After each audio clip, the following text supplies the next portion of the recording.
อันนี้เพิ่นปล่อยให้เที่ยวได้3เลนแล้วได้นี่เพิ่นเอาตัวกั้นของทางรถเมล์ BRT ออกแล้วได้นี่รถก็ยังติดปานนี้นะเบิ่งการสัญจรทุกคนเส้นโด่งๆนี่ถือว่าที่สุดของที่สุดเลยเรื่องรถติดเนาะแล้วก็รถใหญ่เที่ยวนี่โคตรหลายสบายดีทักทายสบายดีทุกคนตอนนี้เราอยู่กันที่สี่แยกเนาะไกลจะฮอดสี่แยกไฟแดงทางวัดอินแปลงนี่เนาะทุกคนคลิปวิดีโอนี้เราสิพาทุกคนมาเช็คเบิ่งสภาพเส้นทางและก็สถานีของรถเมล์ BRT เบิ่งเนาะว่าปัจจุบันนี้เป็นแบบใดแล้วเนาะหลังจากที่เพิ่นทุบอยู่บนทางวัดอินแปลงนี่กับทางหน้าต่อหน้าน้ำพุเนาะออกแล้วเพิ่นจะสร้างสถานีอยู่ฝากใดหรือว่าจะบ่สร้างเนาะอยู่ระหว่างเส้นนี้เนาะเดี๋ยวเราจะพาทุกคนมาติดตามรับชมบรรยากาศดึงมาว่าณปัจจุบันนี้เพิ่นจะจัดสรรเป็นแบบใดเด้อนี่ก็บรรยากาศทางวัดอินแปลงนี่ก็เริ่มเป็นรูปเป็นห้างขึ้นแล้วเนาะส่วนตามคลองน้ำนี่เพิ่นก็เอาตะนางเนี่ยมาใส่เนาะตามภาพบรรยากาศเลยทุกคนส่วนสถานีนี่ยังบ่ทันมีโครงห้างเนาะสำหรับทางวัดองค์ตื้อนี่ยังบ่มีเชื่อเนาะบอกว่ามื้อใดเพิ่นจะเริ่มเฮ็ดขึ้นมาใหม่เนาะหรือว่าจังไดเนาะอันนี้เขาก็จะมาถ่ายอัปเดตบรรยากาศเนาะว่าจะเป็นแบบไหนเนาะหรือว่าสถานีรถเมล์ BRT นี้จะโจ๊ะไปเลยบ่หรือบ่เนาะสำหรับเส้นนี้หรือว่าจะแล่นตั้งแต่เส้นบ้านโพนสะอาดหาดงโดกเท่านั้นเนาะอันนี้ก็บ่ฮู้เนาะอันนี้ก็เป็นการคาดเดาไปก่อนเนาะทุกคนเนาะตอนนี้เราก็จะพามาอัปเดตเบิ่งว่าณปัจจุบันเนาะวันที่18 เดือน 10นะมาเบิ่งว่าบรรยากาศจะเป็นแบบใดในการสร้างสถานีรถและก็กับบรรยากาศเนาะตามสถานีจะเป็นแบบใดเนาะช่วงนี้ก็เริ่มจะเบาๆลงแล้วเนาะกับการสร้างสถานีเนาะ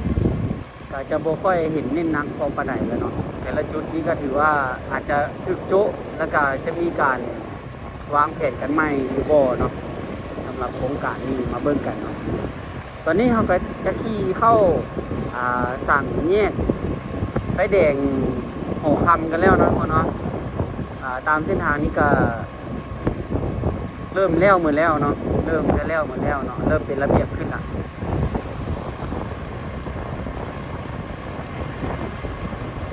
แต่ว่าเส้นของเส้นทางนี่ยังโบทันขี่หรือว่าโบทันแต้มเพื่อนสำหรับเส้นนี้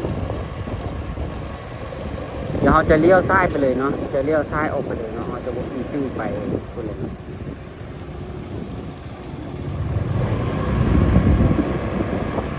จะเลี้ยวซ้ายไปตามจุดต่างๆของรถเมล์เนาะ BRT ที่เพิ่นจะสร้างหรือว่าจะเปลี่ยนแปลปรับแปลงจุดใดเนาะการสร้างสถานีตอนทีแรกเนาะแบบออกมาจะคิดแล้วว่าบางจุดที่มันบ่เหมาะสมนะเนาะแต่ว่าก็ยังสร้างขึ้นมาเลยจะสร้างขึ้นมาเนาะแล้วก็รถเมล์กับสถานีที่ขึ้นเนี่ยนะทุกคนเนาะประตูทางขึ้นรถเมล์นะพัดโบถึกกับจุดของจุดขึ้นรถเมล์ทางขึ้นรถเมล์เนาะกับประตูรถเมล์มันคนละฝากกันเนาะตั้งแต่ตอนที่เห็นรูปของรถเมล์แล้วเนาะทุกคนเนาะกับการกำลังเริ่มสร้างสถานีนะตอนที่แรกเห็นแล้วก็ประตูอยู่ฝากเบื้องขวาแต่ว่าทางขึ้นสถานีอยู่เบื้องซ้ายแต่ว่ามันบ่ถือกันแล้วนะเนาะตั้งแต่ตอนเห็นภาพที่ก่อนที่จะเอารถเมล์มา หลังจากเอารถเมล์มาแล้วมาเล่นเบิ่งแล้วเนาะบางเส้นทางบางสถานีเนาะกับตำแหน่งมันซับ ซับจากรถเมล์นะเนาะทุกคนเนาะประตูรถเมล์อยู่ฝั่งเบื้องซ้ายมือเบื้องขวามือแต่ว่าทางขึ้นรถเมล์ท่านพัดอยู่เบื้องซ้ายมืออันนี้ก็จะเป็นการยุ่งยากน่าจะโจ๊ะคิดว่าเลยก็บ่แน่ใจก็คือว่ายังเห็นรถเมล์แล่นอยู่แต่บ่ค่อยมีผู้โดยสารนะทุกคนเนาะบ่ฮู้ว่าวันเสาร์วันที่เพิ่นจะแล่นหรือบ่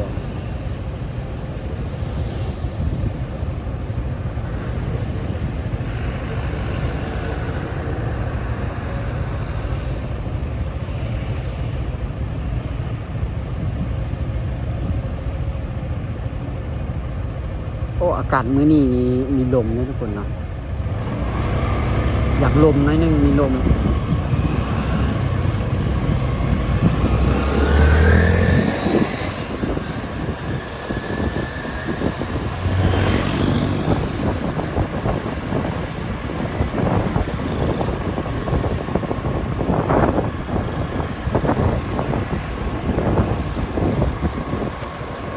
อากาศใกล้จะเข้าช่วงหน้าหนาวนะทุกคนเนาะอากาศ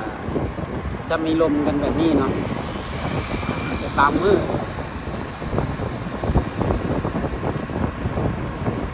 ตอนนี้เราอยู่กันที่หน้าทางขวามือจะเป็นบ้านฮัสบี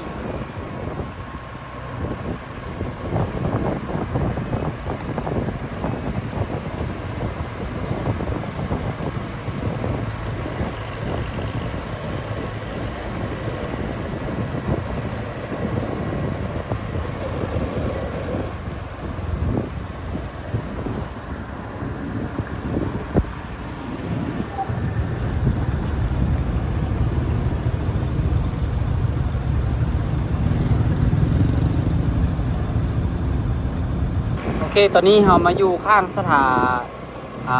ตอนนี้เรามาอยู่ข้างประตูไซน์นะทุกคนเนาะส่วนเส้นสถานีนะทุกคนเนาะ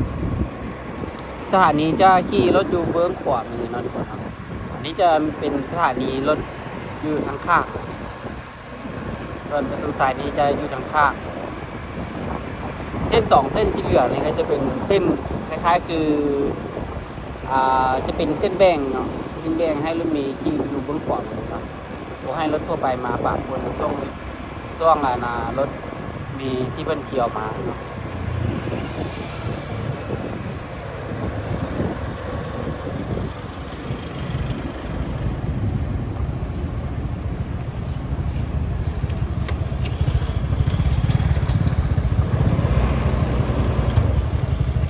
เริ่มทางหน้าไปนี่เนาะเริ่มทางหน้าไปนี่รถเมล์จะอยู่ใจกลางเส้นทาง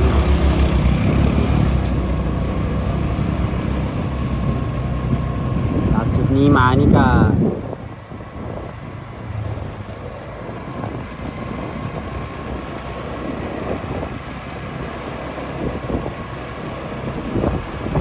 นี่จะเป็นบรรยากาศทางบ้าน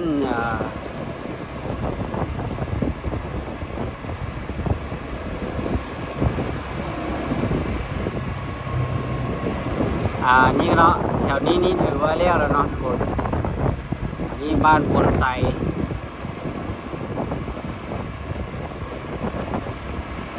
แต่เฉพาะจุดนี้แล้วไวดีเนาะ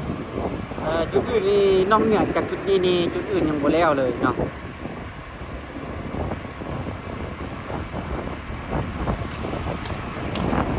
ก็ยังมีการปรับปรุงห้องน้ำ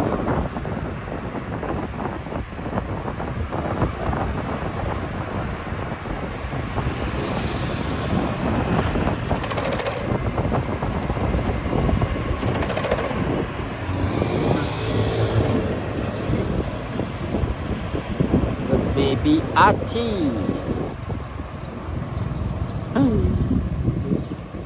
ที่จริงฟาวเฮ็ดโพดนะเนาะสถานีรถเมล์บีอาร์ทีบ้านเฮา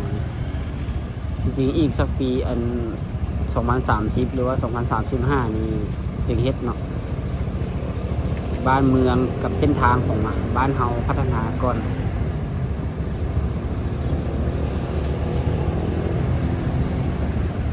พยายามจัดสรรเส้นทางให้มันกว้างนะทุกคนเนาะปัจจุบันนี้คือรถลาอาคารมีอย่างนี้ก็หลายแห่ง ก็เป็นต้นแบบรถนี่เนาะรถนี้ถือว่าหลายแห่งเลยปัจจุบันแต่ว่าเส้นทางบ้านเฮานี้ยังน้อยบางเส้นเท่านั้นบางเส้นเท่านั้นที่จะกว้างแต่บางเส้นกว้างขนาดเส้นนี้เส้นอยู่เฮาที่ปัจจุบันอันนี้จะเป็นเส้นทางเลขที่13เลยทุกคนเนาะขาขี่ออกเมืองนี่อันนี้ก็จะเป็นที่แรกจะเป็นข้างละ3 เลนแต่นี้เหลือ2 เลนนะทุกคนเนาะเส้นนี้เป็นเส้นหลักรถหลายที่สุดแล้วก็กว้างบางบอนก็แคบคันขี่ขึ้นไปทางค่อยพลคิงแล้วมันเริ่มจะแคบเลยเริ่มแคบแล้วก็รถติดเนาะรถติดสุดๆเลยตั้งแต่เส้นนี้ไปสี่แยกไฟแดงขี่รถสายใต้โดกๆคนน่ะเนาะเส้นนี้นี่ถือว่ารถติดขนาดว่า3 เลนก็ยังติดเนาะตอนนี้มันเหลือ2 เลน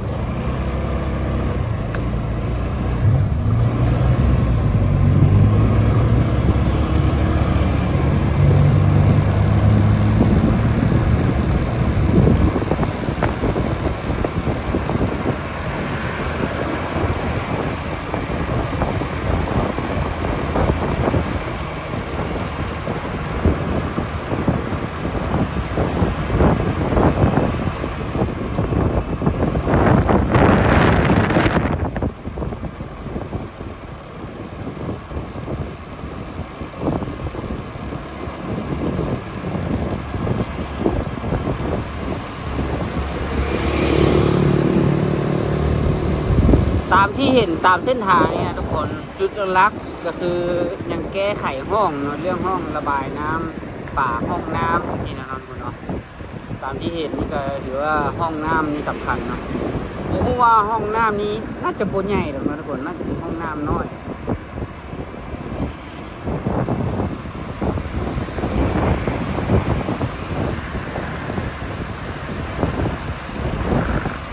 นี่สถานีบ้านโพนสะอาดนะทุกคน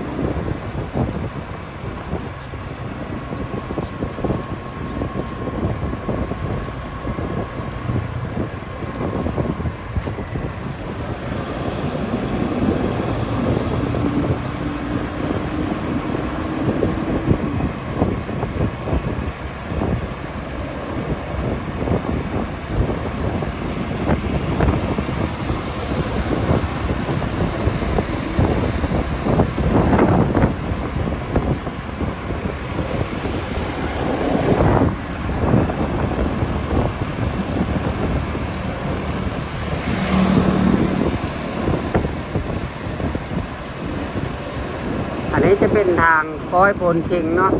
หรือว่าบ้านท่านหลวงเหนือเนาะบนขวามือเนาะ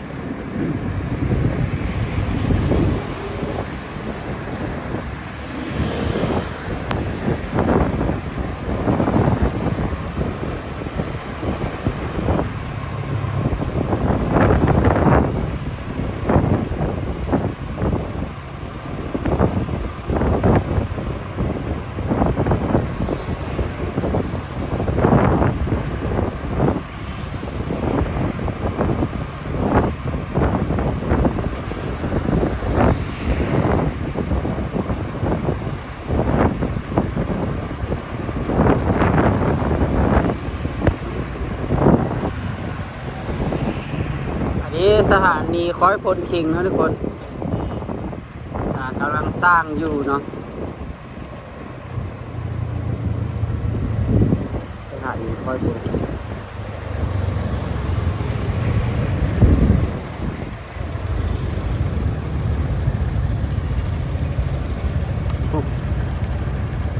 แสงไฟแดงเนาะเสาสัญญาณ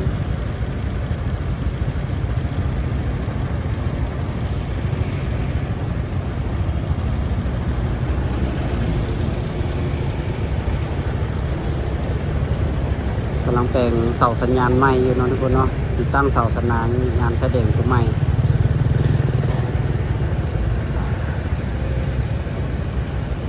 ตัวนี้นี่มันจะเป็น4 แยกไฟแดงนะทุกคน แต่ว่าทางนั้นที่รถออกมาจะเป็นเส้นทางน้อยเป็นทางน้อย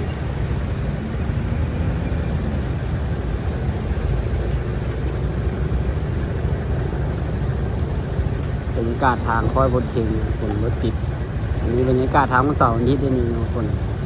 เป็นทางที่รถเข้าเมืองนะทุกคนรถสตาร์ทบนซ้ายมือรถติดขนาด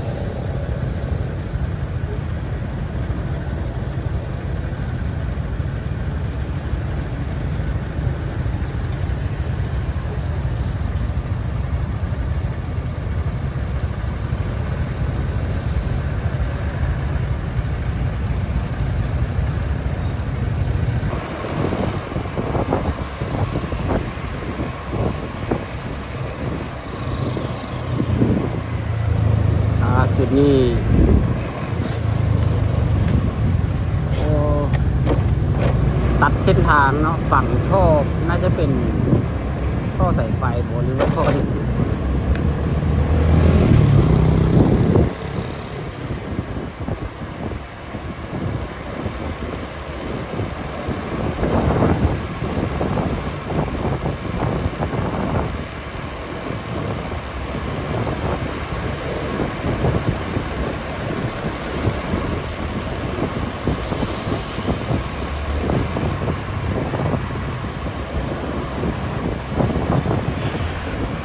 ตามที่ขี่มากับไกลเติบทุกคนจุดลักๆเลยคือกำลังแต่งฝาห้องเนาะหรือว่าห้องน้ำก่อนเนาะระหว่างทาง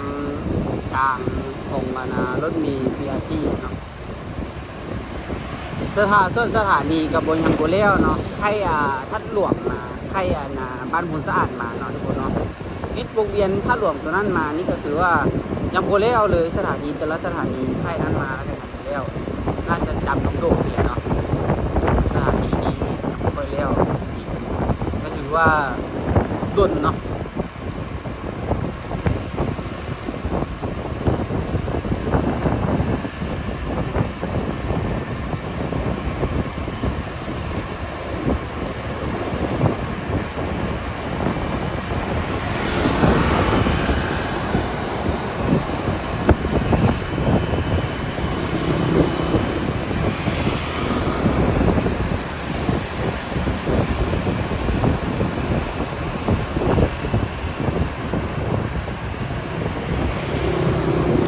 ทางที่ฝุ่นหลายขนาด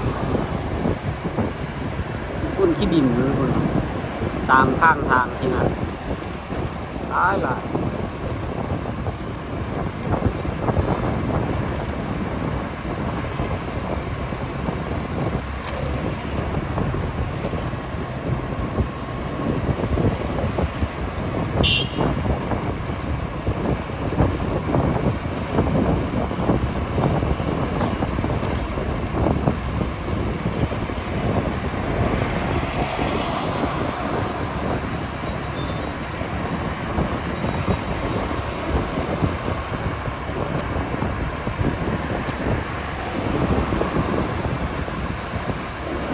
ใครขี่มา2-3สถานีหากเห็นสถานีตัวนี้เลยเนาะทาสีพื้นก่อนละใกล้โรงแรมพี่น้องแหมใหญ่ก็เลยก็ทาสีไว้ก่อน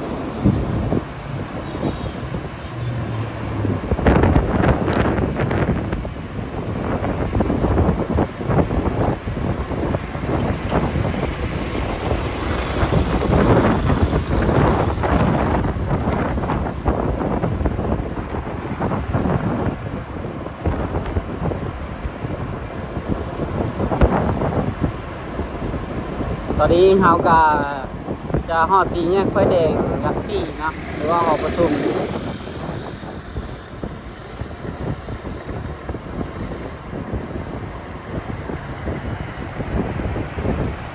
ตอนเขาก็จะแบบถ่ายตามเส้นทางข้างหน้าที่เราขี่นี่นะทุกคนเนาะส่วนทางของรถเมล์ท่านก็คือเก่าเนาะบ่มีอย่างเปลี่ยนแปลงแถวจุดนี้ไปหาสี่แยกไฟแดงน่าจะบ่มีการเปลี่ยนแปลงอย่างคือเก่าอยู่เนาะกับบางสถานีก็เริ่มจะติดตั้งสถานีขึ้นมาเนาะแต่ส่วนการที่จะ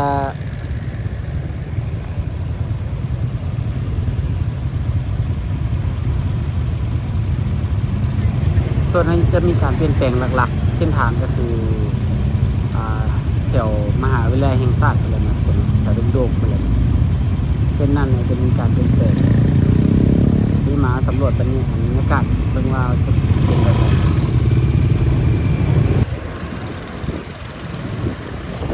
ทางจุดนี้นี่ยังแต่งบ่แล้วใช่ไหมทุกคน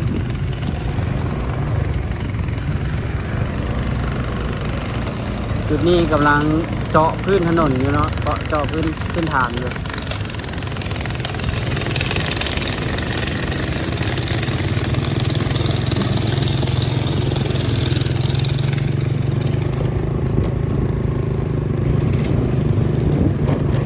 โอ้เจาะห้องแท้เกิน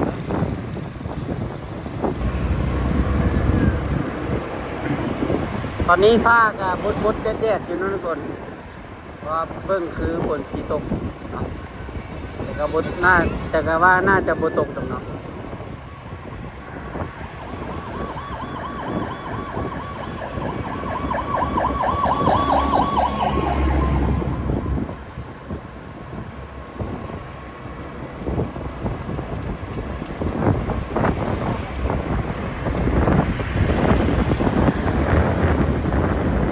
สถานีตัวนี้ก็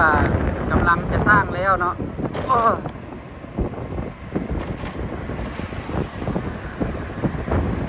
เขาเจ้าตัดเส้นทางตัดวางท่ออย่างสักอย่างเนาะ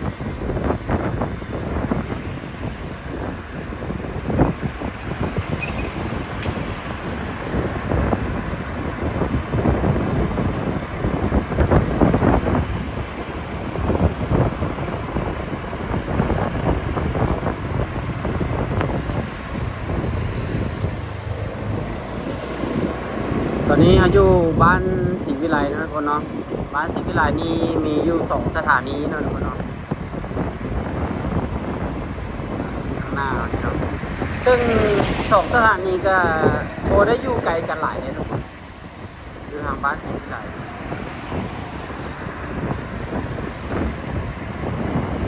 กับสถานีตัวนี้เนาะสถานีตัวนี้ก็ยังสร้างโบแล้วสักเนาะเอ้าลืมทีนะท่วงเงิงละทั่วปุ้งออกมาแล้วฮะสถานีตัวนี้อยากสิบปีแล้วใกล้ๆกับห้องแอม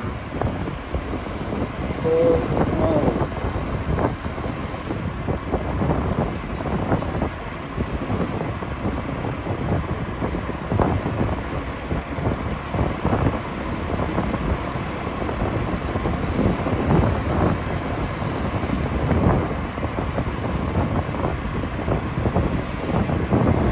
ภาพของผู้ที่วางแผนรถเมล์ BRT ที่ออกมาเนี่ยทุกคนเนาะน่าจะคิดไปแบบคืออยู่ต่างประเทศนั่นเลยนะทุกคนเนาะแต่ว่าบ้านเฮาเนาะประเทศลาวเฮายังบ่เหมาะสิเชื่อนะทุกคนเนาะสถานีรถเมล์มันออกมาคนละแบบคนละจินตนาการกันเลยนะทุกคนเนาะบ้านเขาเจ้าเป็นอันนึงบ้านเรามันเป็นอันนึงมันแตกต่างกันจะคล้ายๆหลายๆครั้งที่มันเป็นนะทุกคนเนาะคือรถเมล์เขียวนะทุกคนเนาะรถเมล์เขียวมันทางนี้กำลังมีการทาสีพื้นเนาะ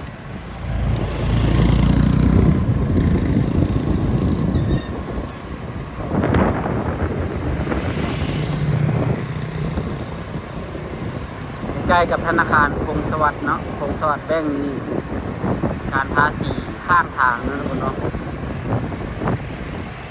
ทาสีขอบ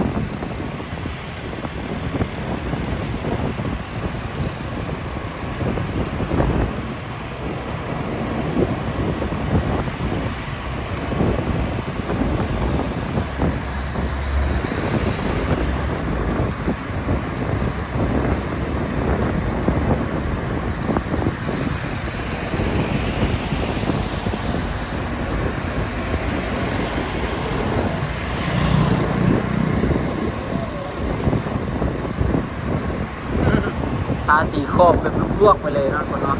แล้วเบิ้งคว ก่อนน่าจะอนามัยข้างทางก่อนแล้วค่อยทานะทุกคนเนาะเนี่ยข้างทางแล้วฝุ่นเต็มน่าจะอนามัยข้างทางนี้ก่อนแล้วก็ค่อยมาทาสี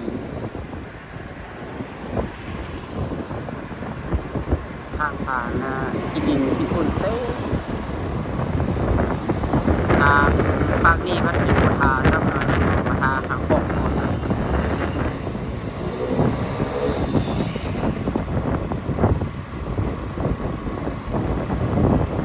ทางรถมี BRT แถวนี้นี่ได้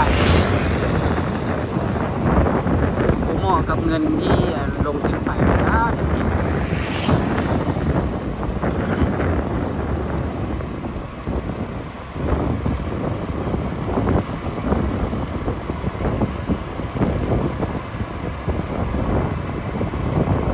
นี่เส้นตัวแบงขอบนี่ยังบ่ทาซ้ำเนาะสีแดงขาว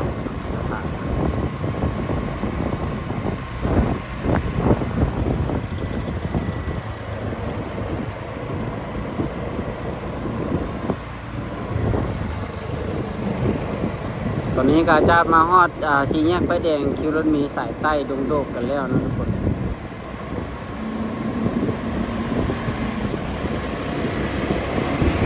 จากไฟแดงตัวนี้ไปหามาหน้ามหาวิทยาลัยดงโดกไปเลยเนาะทุกคนเนาะมีการเปลี่ยนแปลงแล้วก็ผมว่าเขาจะวางแผนออกมาเป็นแบบไหนเนาะสำหรับเส้นที่จะให้รถมี BRT ขี่หรือว่าน่าจะขี่ความรวมกับรถทั่วไปเลยบอเนาะเพราะว่าเส้นทางนี้มันแคบอีกนะทุกคนเนาะการสัญจรของทางเส้นนี้นี่ถือว่านักหลายเนาะรถบรรทุกมีหลายรถบรรทุกก็หลายนะเสียมาขี่2 เลนรถติดพ่นบึงรถเมล์ที่บึงรถที่มาทางมหาวิทยาลัยแห่งชาติรถก็หลาย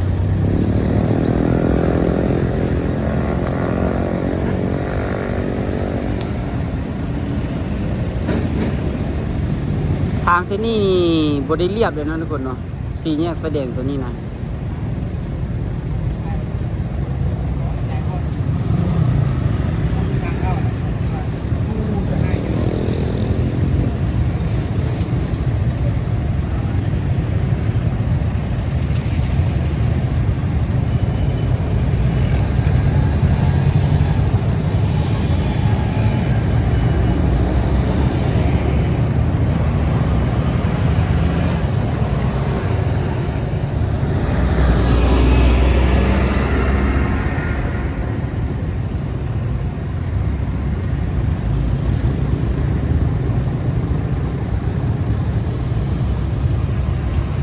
ตอนนี้เริ่มแดดออกแล้วทุกคน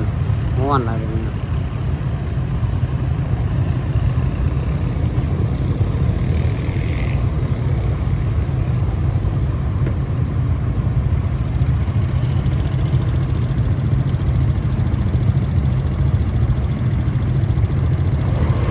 โอ้โหเป็นเครื่องใช่เครื่องใช่ไหมครับแต่นี้ขี่แบบนี้อันตราย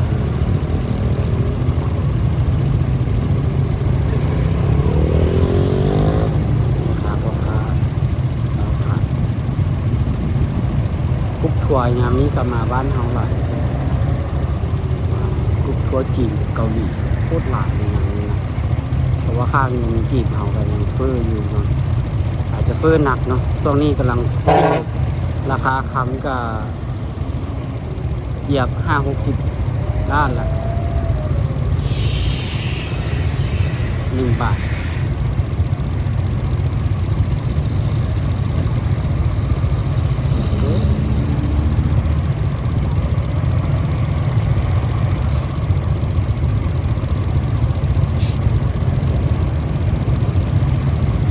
ตัวนี้จะเป็น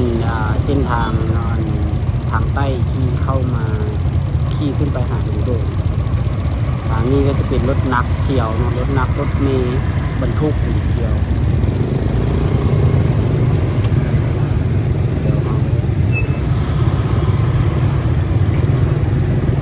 ยวกว่านี้อันนี้ขนาดว่าเที่ยว3 เลนแล้วนี่เขาเจ้าปล่อยให้ขี่3 เลนได้เลยอ๋อรถบรรทุกมันโหดเกิน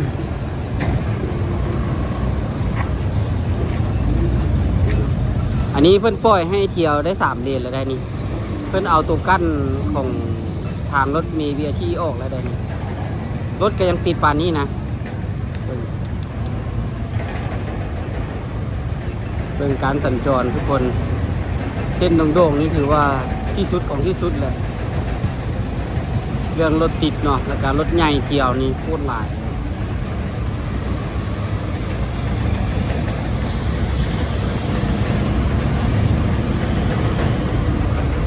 โอ้ทางเบื้องขวามือนี่เขาเจ้ามีจกห้องกันเนาะทุกคน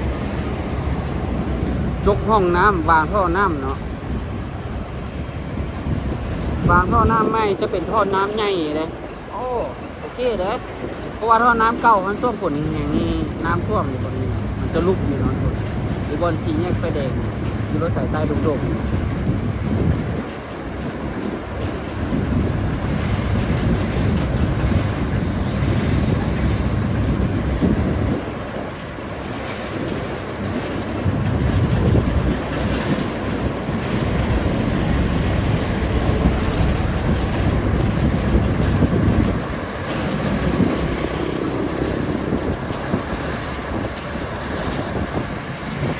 โอ้รู้สึกว่าเพิ่นต่อเติมเส้นทางออกน้อยนึงนะทุกคน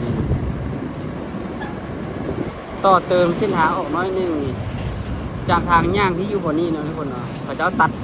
ตัดเกือบเอาทางย่างทางนึงเลยเนาะทุกคนเนาะเกือบเอาเส้นนึงเลยถือว่าดีเนาะเส้นนี้สมควรที่จะขยายออกอีกเพราะว่ารถบรรทุกหลายรถสมไส้ของประชาชนนี่ก็หลายรถใหญ่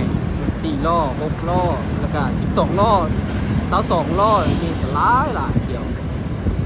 ทุกมือ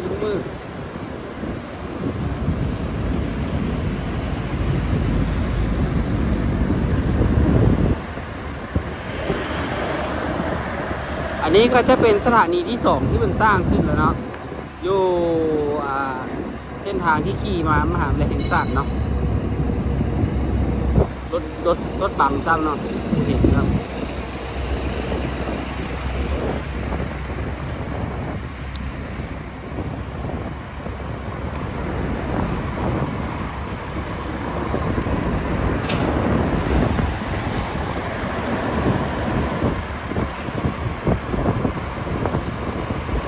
อันนี้จะเป็นซากเนาะกองที่ข้างๆนี่จะเป็นซากของเส้นทางรถเมล์ BRT กองอยู่ข้างทางเนาะกลางทาง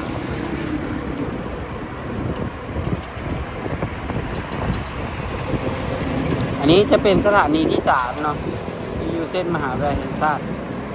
ตัวนี้ก็ยังโบแล้วง่ายเลยตัวนี้ไม่แน่ใจว่าจะทุบออกหรือว่าจังไรเนาะหรืออาจจะโบทุบบ่เนาะ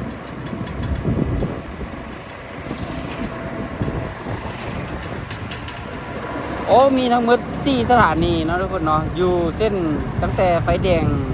สายใต้ขึ้นมาหามหาวิทยาลัยแห่งชาตินี้มีอยู่4 สถานีเนาะที่เป็นสร้างขึ้น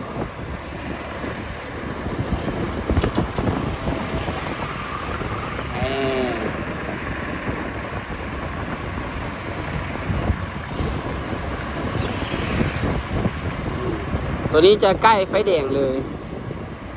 เนาะสถานีตัวนี้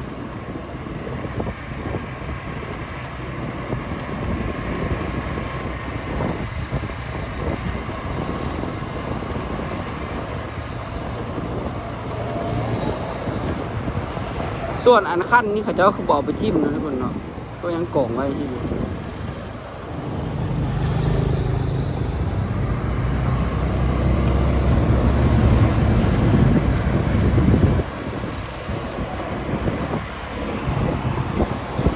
เดี๋ยวขี่ลงมาแล้วทุกคนเขาบ่ได้ขี่ไปหาฝั่งนั้นนี่เนาะเขาขี่พาทุกคนเบิ่งทัศนบรรยากาศเนาะสถานี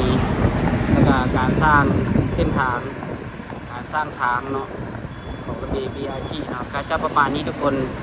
อันนี้จะเป็นการอัปเดตใหม่เนาะก็โอ้ยังหลายชุดเลยเนาะ ถ้าจะมีแล้วก็จะอยู่แถวทางหลังประตูไซไปหาวงเวียนทัดหลวงเท่านั้นเนาะทุกคนเนาะเส้นนั้นแล้ว